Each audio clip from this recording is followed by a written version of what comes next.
All right, welcome back to the True Self Talk podcast. And today I have Chyenne coming back here again. I'm a nurse practitioner. And I'm Drew. I'm an athletic trainer. And this is a new series that we're creating on this platform. And Chyenne is just going to tell us a little bit about it because I feel like your pitch is amazing. I think my shirt says it all, right? Going back to natural. I think we are in a time where we need to embrace what it is to eat more naturally, eat more whole foods, put more natural things on our bodies. And that's how we're going to get back to that ultimate health and expressing just how that relates back to our physical, mental, and spirituality. Yeah. And that's what we're going to be exploring, tips and tricks and asking questions. And you guys can always let us know if you have topics you want us to talk about, but just trying to bestow some of our experiences and help guide you guys on your journey. Amazing. So let's dive into our conversation. So, Starr, let me ask you, do your patients find they put a lot of focus on what they're eating when it comes to their mental health? Some of them do. Most of them don't really pay much attention to their nutrition and what they put in their bodies and the supplements that they use. Some of them don't even use any supplements to help their bodies. Yeah. Now, is that something that you think they would be open to doing and trying? I think so. And, I haven't experienced much resistance from people. When I talk to them about, changing their nutritional habits and their sleeping habits and, sometimes people do give a lot of resistance to that, but it's because they haven't been well educated on the why. Yeah. And how this, impacts not only your self-esteem, your self-worth, but also your overall mood and overall mental health and physical health. Yeah, you are what you eat. Drew, you're an athletic trainer. So how does that kind of coincide with people and their physical health, like eating for your body and eating for your mental health? Yeah, as you just said, you are what you eat. You have to fuel your body accordingly. And our environment, unfortunately, is not set up these days to fuel the right way. A lot of our foods are not whole foods, but instead there's a lot of processed stuff out there. Yeah. And the processed foods end up in your body not doing super well. There's a lot of research out there that shows that we really have ultra processed diets and that does lead to obesity and then, autoimmune conditions, arthritis, a lot of these inflammatory and metabolic conditions. So you have to say what is in this food and why is it making us so sick? Because we really are more natural than we are synthetic. And so we see a huge difference and change when you're eating foods for your body, nutritionally dense foods, whole foods, if you can. It's much better too to even get organic because like Drew was saying, those kind of toxins that we live in with pesticides, herbicides, right? Even genetically modified foods, they're not natural. They're not going to coincide best with our body. And I find that too, similarly with herbs. And how that kind of corresponds with medications and that kind of lineup. Yeah. I'm curious, Chyenne, as a nurse practitioner, you work with people who have food addictions, right? And who are sometimes resistant to those type of changes, nutritional, physical, and spiritual and overall changes within themselves. So I'm curious about your experience and what you see. Yeah. I think that's even just with people in general. Change is hard. And a lot of times we don't look at the types of behaviors that have brought us to where we are today. For example, if we're looking just at eating, right? If I'm eating food mindlessly, I might be doing it because I'm bored, because I'm upset. Maybe I'm just looking for something to cover up an emotion. You know what I mean? A lot of times people don't realize that the mind, you hear it a lot, the second gut or the second brain, they really are connected. Yeah. So if you can eat better foods that aren't going to be processed, spike up that blood sugar really quickly, it's going to leave you feeling empty and looking to replace that same kind of, if you will, feel high and that reward center in our brain. And sugar is one of the big components of overexciting that reward center. And like, you know, you think back to like the Bible and stuff, like the sweetest thing they had was honey, right? So we have sweeteners that are hundreds of times sweeter than a natural substitute. And they do bad things in our body, and they're made from chemicals like formaldehyde, kind of like what Drew was again saying. So you have to be so aware of what you're putting on and in your body. Yeah. Something you said before is super interesting. A lot of the medications we use today are derived from natural alternatives. Do you want to expand on that a little bit? Mm-hmm. Yeah, for sure. I mean, again, a lot of our pharmaceuticals, I use a big one all the time. Tamiflu is made from Starr anise, or they use components of it.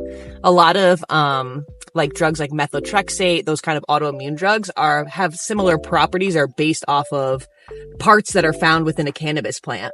So you can see that, you know, you could do a lot of things with these herbs, but you can't make money off of something that's naturally existing, right? So that comes the whole arena of patents and what that means. So we created an industry where we made it better to have the synthetic because we can charge for it. And we see that over and over again, where that line is so blurred when you have profits over patient success or patient like goals and just like their overall quality of life. Like it just based on human nature or whatever, it just never pans out in a good direction. Yeah. I'm wondering if we can give the audience kind of like an example of what whole foods are and, you know, like, or supplements that people can use that are natural supplements that can help, absolutely, you know, in some ways. Yeah. I think from a whole food standpoint, really trying to get like fruits and vegetables. Really, we're supposed to eat a diverse variety. There's some really great specials on Netflix, like Hack Your Health, I think, by Julia Enders, that kind of describes that, why we need to be having a diverse diet in order to support that gut microbiome. So I love taking a probiotic is a great start, especially to help. So you could try different ones. They say to try to, like Julia kind of goes into it further in her documentary, but saying trying one for 4 weeks. And then if you have some benefits or positive changes with like abnormal stools, that's a great one to stay onto. If not, rotate onto a different bacteria. Now they do have gut microbiome tests, but that can be a little bit expensive. So this is like an easier way that you can come back at home and try some different probiotics with very little side effects. Yeah. Some examples of whole foods are often just single ingredient foods, as in fruits, vegetables, and things along that nature, or just better sourced ingredients. Again, organic, trying we when you often can. try to buy organic, as those products are usually have less pesticides and less of those harmful toxins that other produce might have. Farm shares in the summer is a great way to kind of keep affordability down, costs down. They have a lot of typically locally sourced vegetables and things like that. So that's awesome. I know you use tinctures. I know we use tinctures. We love John Import's A Higher Healing. Yes. She specializes in making non-irradiated herbal tinctures. And so I stand by her products. Drew and I use them in our private practice. We've, turned on to Starr. She has a wide variety and she's just full of knowledge. So I always recommend people, she's in Winston. She has a website. You can always go down there and people are really successful by supplementing their diets with additional herbs, just more frequencies. ahigherhealing.net is her website. Oh. Yeah. And she'll ship to you as well. Great. I think again, like what it is, it's like you need your mind gut is connected. So if you're not eating to support your body and give it the nutrition, all of the vitamins, the minerals, the nutrients it needs, you will not have a good mind. We are related. I think of it as like putting, bad gas or gas in a diesel tank or in a diesel car. It's never going to run. So again, it can be difficult to get past some of those cravings, but it's designed to be like that. So I encourage you to kind of like build better habits, kind of sit back and ask myself, why am I eating this? And is it nutrient dense? Could I be eating something that's going to just give my body what it needs to run, to walk, to think? And I think a lot of people will realize that's a really big, important step towards being able to have the tools for a sound mind and gut. They kind of go along. Yeah. Amazing. And, I know it's hard sometimes to source your foods and ingredients, but there's some great apps out there. Bobby approved in the Yuka, YUKA app. And both of those, you can scan all of your products, not only your food products, but on the Yucca app, you can also scan your bath and beauty products and to see what's really in them, because there are a lot of hidden chemicals, toxins, carcinogens in our foods and in our products these days. Absolutely. I've been using the Yucca app for, like everything. When I go to TJ Maxx, when I go to buy my products, I'm always scanning all my products because it's just so helpful to know what you're putting on your skin, in your body. And it gives you more control of, like what's good and what you should be putting in your body and on your skin. Especially because I don't know if you've seen this. It's just a lot of stuff is just geared marketing, right? What can it say to get you to buy me? And it might not even be true. They use significant loopholes to kind of get around this stuff because again, they don't care. It's so high up. You know what I mean? There's a funny satire. What was it called? Pop-Tart. One on Netflix. Yeah. What is it called? Frosted pastries. And it kind of gives you a satire look on how these food industries make food addicting. They don't care about it. They just want you addicted. So you keep eating more. I mean, examples including like a 40 ingredient chicken, like just because your brain can't register what the taste is. So you keep eating more. Same thing theory with Doritos. They did it too. So many flavors, your brain just can't register in it. Yeah. So it's pretty crazy. Well, this is a wrap.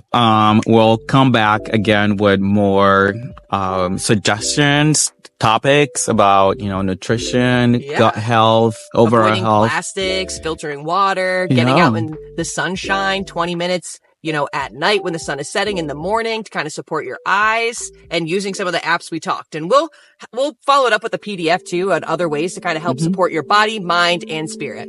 All right. Until next time. See ya.